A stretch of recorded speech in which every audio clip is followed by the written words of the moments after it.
8ஆம் நிலையில் இயேசுவின் ஆடைகளை வலுக்கட்டாயமாக உடுத்தினார்கள்.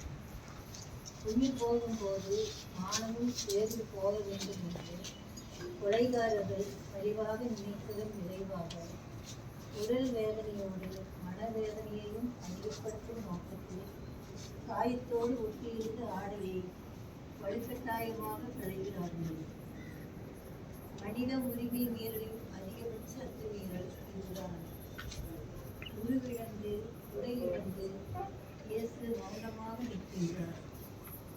பாடி நின்றவர்களையெல்லாம் நாடி சென்று நலம் புரிந்த நல்லவருக்கா இந்த அவரது நிலை? ஒருவரை கொலை செய்வதை விட அவமானப்படுத்துவது கொடூரமானது. சுயமரியாதை மனிதர்களுக்கு மட்டுமே உண்டு. ஒரு மனிதனின் சுதந்திரத்திற்குள் அத்துமீறும் அதிகாரம் யாருக்கும் வழங்கப்பட